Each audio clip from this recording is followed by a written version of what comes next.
আসসালামু আলাইকুম দর্শক, আপনাদের সবাইকে স্বাগত জানাচ্ছি দ্য ইনফিনিট অরিকুল চ্যানেলের গ্লোবাল জিওপলিটিক্স টপিকের আরও একটি নতুন ভিডিও। আপনারা ইতিমধ্যে এখন পর্যন্ত সবাই জানেন বাংলাদেশের উপর থেকে ঠিক কোন ঝড়টি বয়ে চলছে।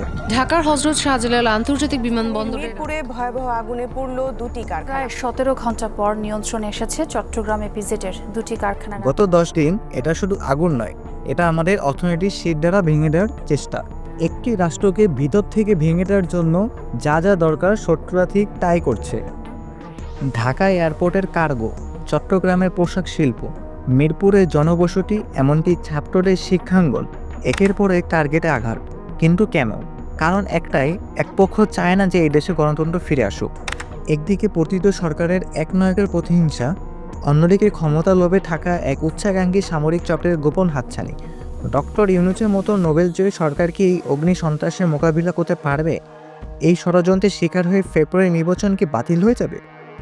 আমি আপনাকে নিশ্চিত করছি দর্শক, এই ভিডিও শেষ পর্যন্ত আপনি যদি না দেখেন তবে আপনি জানতেও পারবেন না আমাদের ভবিষ্যৎ এবং আমাদের দেশের স্বাধীনতা ঠিক কতটা গভীর বিপদের মুখে। তো চলুন দর্শক, বিস্তারিত ভিডিওতে জানা যাক।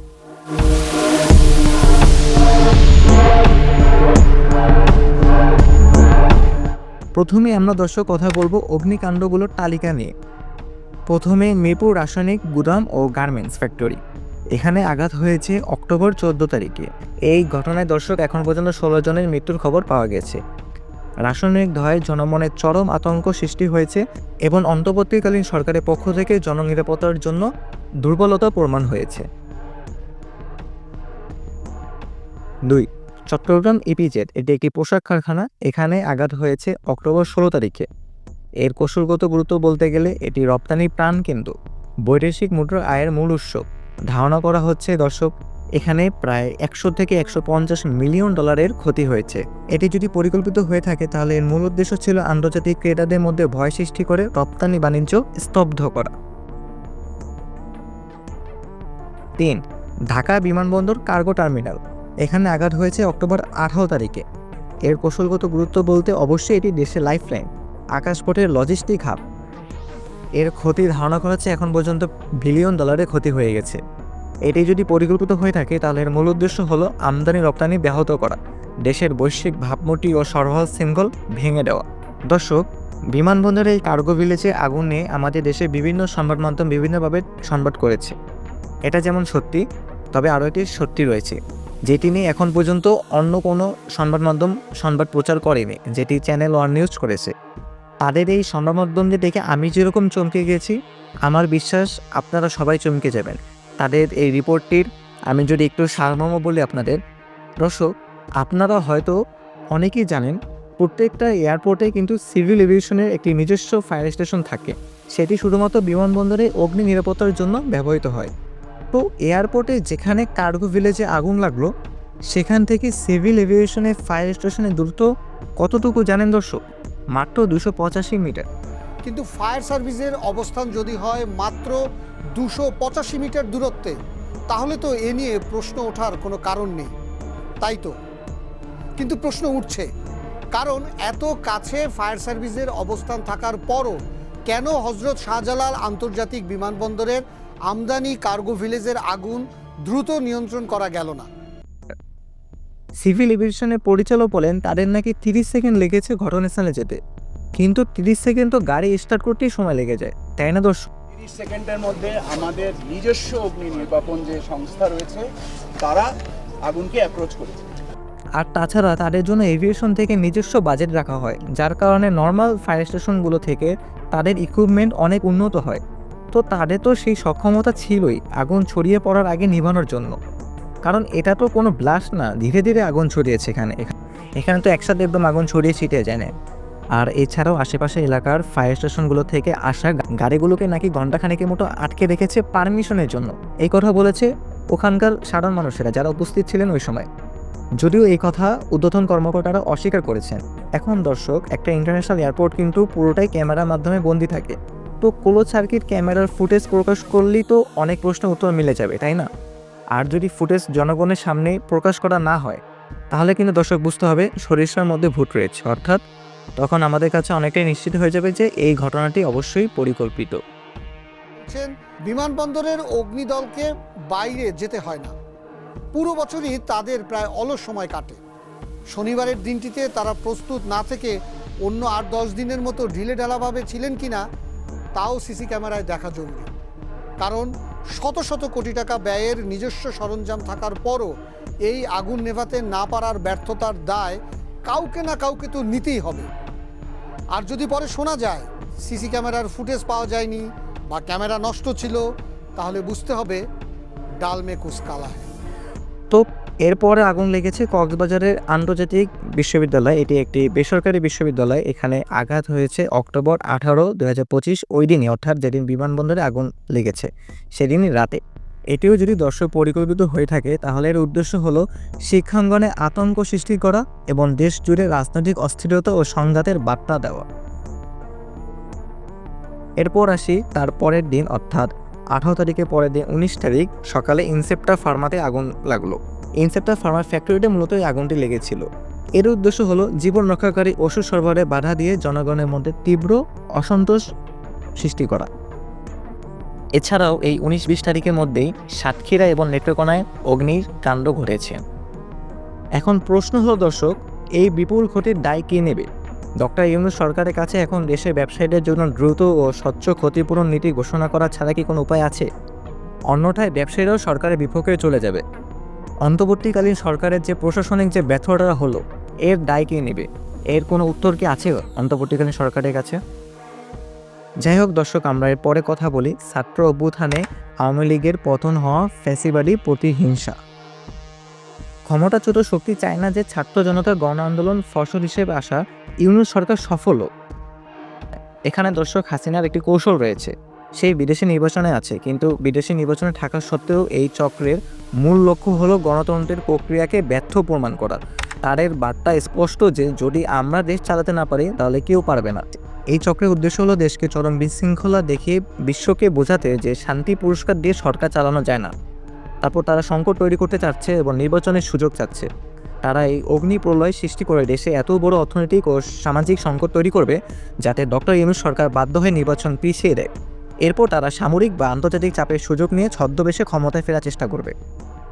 এই কথাগুলো কাল্পনিক মনে হতে পারে দর্শক, কিন্তু এটা অনেকটাই সত্যি মনে হচ্ছে, কারণ একের পর এক অগ্নি ঘটনা চলছে। এটা যদি একটা দুটো হয় তাহলে দর্শক মানা যায় যে এটা একটা দুর্ঘটনা, কিন্তু যখন দর্শক দেখবেন গত 7 থেকে 10 দিনে বারবার একটা ঘটনা রিপিট হচ্ছে, প্রত্যেকটা জায়গায় বারবার আগুন লাগছে, তখন আপনার কাছে দর্শক নানা রকম সন্দেহ মনে হবেই। দর্শক, এই আগুন শুধুমাত্র ইট পাথরের উপর লেগেনি, এই আগুন লেগেছে সাধারণ মানুষের বিশ্বাস এবং তাদের নিরাপত্তার উপর। দর্শক, আমার একটি প্রশ্ন হলো, যদি কোনো দল নিজেদের স্বার্থের জন্য দেশকে আগুনের শিখার মধ্যে ফেলে দিতে পারে, তাহলে সেই দলের কি রাজনীতি করার কোনো অধিকার থাকে? প্রশ্নটা কিন্তু আপনাদের কাছে রইল দর্শক। চলেন এরপর কথা বলি বহিঃশত্রু আক্রমণের ঝুঁকি নিয়ে। আমাদের দেশে যদি এই ঘটনাগুলো চলতে থাকে তখন আমাদের দেশ অর্থনৈতিকভাবে, রাজনৈতিকভাবে নানা দিক থেকে ভেঙে পড়বে। তখন এই সুযোগকে কাজে লাগিয়ে নানা রকম শত্রু আমাদের আক্রমণ করতে পারে, বিশেষ করে ভারত, যেটা আমাদের সবসময় মাথা ব্যথার কারণ, রাইট? তো সেখানে ভারত অবশ্যই একটা সুযোগ নিতে পারে। তাই দর্শক, আমাদের মনে রাখতে হবে, আর যাই হোক, দেশের সংহতি ভেঙে গেলে কিন্তু ফল হয় ভয়ঙ্কর। তো সংহতি যেন আমাদের কখনো না ভাঙে। দর্শক, চলেন এরপর কথা বলা যাক আন্তর্জাতিক প্রেক্ষাপট নিয়ে, যেখানে ক্ষমতাচ্যুতির পর ষড়যন্ত্রের বিশ্বজনীন দৃষ্টান্ত রয়েছে। বাংলাদেশে যা ঘটেছে দর্শক, তা বিশ্বে নতুন নয়। স্বৈরাচারী শাসক বা ক্ষমতাচ্যুত সামরিক চক্র সবসময় নির্বাচন বন্ধ করতে বা দেশে অস্থিতিশীলতা বাড়াতে এক ধরনের কৌশল নেয়। যদি আমরা মিশরের কথা বলি, 2011 থেকে 2013 সালের ঘটনা। হোসনি মোবারকের পতনের পর যখন গণতান্ত্রিকভাবে নির্বাচিত মুরসি সরকার ক্ষমতায় আসে, তখন সামরিক ও প্রাক্তন শাসকের সমর্থকরা রাস্তায় নেমে এসে লাগাতার সংঘাত ও বিশৃঙ্খলা সৃষ্টি করে। মুরসি সরকারকে অস্থিতিশীল প্রমাণ করার পর সামরিক বাহিনী চূড়ান্ত ক্ষমতা দখল করে। তারপর কথা বলি তুরস্ক নিয়ে 2016 সালের ব্যর্থ সামরিক অভ্যুত্থান। যদিও এটি সরাসরি আগুন নয়, তবে সামরিক চক্র ক্ষমতা দখলের জন্য সহিংস পথ বেছে নিয়েছিল।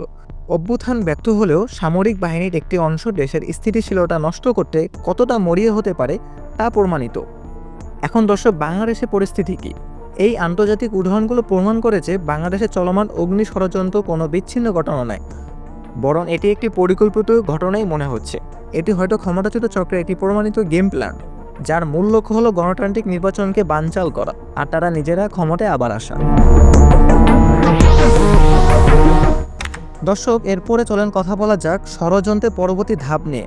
আর কোথায় কোথায় আগুন লাগতে পারে বা আগুন ছাড়া আরও কী ভাবে তারা দেশের ক্ষতি করতে পারে যদি এসব ঘটনা পরিকল্পিত হয়ে থাকে। ষড়যন্ত্রকারীরা এখন এই অগ্নিকাণ্ডের মাধ্যমে পরিস্থিতি পর্যবেক্ষণ করছে। যদি এই কৌশল সফল হয় তবে এরপর কোথায় কোথায় আগুন লাগতে পারে চলুন দর্শক জানা যাক। প্রধান বিদ্যুৎ কেন্দ্র, আশুগঞ্জ, কাপ্তাই জলবিদ্যুৎ কেন্দ্র, পায়রা তাপবিদ্যুৎ কেন্দ্র মতো গুরুত্বপূর্ণ স্থানে আগুন লাগিয়ে জাতীয় গ্রিড ধসিয়ে সারা দেশকে অন্ধকারে ডুবিয়ে দিতে পারে। প্রধান গ্যাস ফিল্ড, সিলেট গ্যাস ফিল্ডের মতো বাংলাদেশের প্রধান গ্যাস ফিল্ডগুলোতে গ্যাস সরবরাহ বন্ধ করে দিতে পারে, যাতে শিল্প উৎপাদন সম্পূর্ণ থেমে যায়। প্রধান বন্দর ও ডিপো, চট্টগ্রাম বন্দরের তেল ট্যাঙ্কার ডিপো বা প্রধান খাদ্য গুদাম যেমন সাইলোটে আগুন লাগিয়ে খাদ্য জ্বালানি সংকট সৃষ্টি করতে পারে। গুরুত্বপূর্ণ সরকারি ভবন, বিচারালয়, সচিবালয় এবং নির্বাচন কমিশনের কার্যালয়ে আক্রমণ চালিয়ে রাষ্ট্রীয় সিদ্ধান্ত গ্রহণ প্রক্রিয়া স্তব্ধ করা। এবার চলুন দর্শক কথা বলা যাক আগুন ছাড়া অন্য কোন কোন মাধ্যমে ষড়যন্ত্র হতে পারে। লজিস্টিক ব্ল্যাকআউট, বঙ্গবন্ধু সেতু বা পদ্মা সেতুর মতো গুরুত্বপূর্ণ সংযোগস্থলে নাশকতা ঘটিয়ে সারা দেশের যোগাযোগ ব্যবস্থা সম্পূর্ণ বিচ্ছিন্ন করে দেয়। এখানে একই সাথে মেট্রো রেলের কথা বলতে হয় দর্শক, কারণ মেট্রো রেল বর্তমানে যেহেতু ঢাকার মানুষের প্রাণকেন্দ্র হয়ে উঠেছে, তাই এটিও ডেঞ্জার জোনে রয়েছে বলতে পারেন। তারপর বলতে পারেন সাইবার ফাইন্যান্সিয়াল অ্যাটাক নিয়ে বাংলাদেশ ব্যাংক, বিকাশ বা নগদের মতো ডিজিটাল আর্থিক লেনদেন প্ল্যাটফর্মে রানসমওয়্যার হামলা চালিয়ে দেশের অর্থনীতিকে স্তব্ধ করা। এরপর আরও একটি কাজ করতে পারে তারা, কৃত্রিম সাম্প্রদায়িক দাঙ্গা, যেটি প্রতিটি সরকারের একটি ফেভারিট জিনিস ছিল। তারা কোনো সমস্যায় পড়লে এই জিনিসটা করে পার পেয়ে যেতেন বা সাধু সাজার চেষ্টা করতেন বা যে কোনো কিছু করতেন, কিছু হলে এটা মানে মিথ্যা গুজব ছড়ানো বা দেশে হিন্দু মুসলিম দাঙ্গাবাদী আন্তর্জাতিক হস্তক্ষেপের ক্ষেত্র তৈরি করা। তো দর্শক, সবশেষে যদি বলি, এখন আর না চুপ করে বসে থাকার সময় নেই। এই যে আগুন লাগছে চারিদিকে, এইসব আগুন কেবল ইট পাথরের গায়ে লাগেনি, এই আগুন লেগেছে আমাদের জাতীয় পতাকা, আমাদের স্বাধীনতা আর আমাদের বুকের ভিতরের স্বপ্নটার উপর। একদলীয় স্বৈরশাসনের হাত থেকে মুক্তি পেয়েও আমরা আজ নতুন আরেক ষড়যন্ত্রের জালে বন্দী। গণতন্ত্রের পথ কিন্তু দর্শক খুব কঠিন। এই পথে আমাদের সামরিক বাহিনীকেও জাতীয় স্বার্থের ঊর্ধ্বে কাজ করতে হবে, কারণ আমরা সবাই জানি সামরিক বাহিনীর কিছু ঊর্ধ্বতন কর্মকর্তা বিতর্ক রয়েছে। আর ডক্টর ইউনূস সরকারকেও লৌহ কঠিন মনোবলেই এই ষড়যন্ত্র মোকাবিলা করতে হবে। যদি এই আগুন না থামে তবে ফেব্রুয়ারির নির্বাচন নয় দর্শক, আমাদের হয়তো দেখতে হবে আরও একটি রাষ্ট্রের পতন, তাই না? তো দর্শক, এই ভিডিওটি আপনার প্রতিটি বন্ধু পরিচিত মহলে ছড়িয়ে দিতে পারেন। জেগে উঠুন, আওয়াজ তুলুন, নইলে ইতিহাসের কাঠগড়ায় একদিন আমাদের সবাইকে দাঁড়াতে হবে। দর্শক, কমেন্টে জানাতে পারেন এই অগ্নি ষড়যন্ত্রকে রুখতে এখন আমাদের কী কী করা উচিত। আর যদি ভিডিওটি ভালো লেগে থাকে দর্শক, অবশ্যই ভিডিওকে লাইক, কমেন্ট এবং শেয়ার করবেন, কারণ আপনাদের একটু সাপোর্টে আমি অনুপ্রাণিত হব নেক্সট ভিডিও বানানোর জন্য। আর দর্শক, হ্যাঁ, চ্যানেলে যদি নতুন হয়ে থাকেন অবশ্যই চ্যানেলটি সাবস্ক্রাইব করে দেবেন। তো দর্শক, দেখা হচ্ছে আবার পরবর্তী কোনো ভিডিওতে। ততক্ষণ পর্যন্ত সবাই ভালো থাকুন, সুস্থ থাকুন। সবাইকে আসসালামু আলাইকুম, ধন্যবাদ।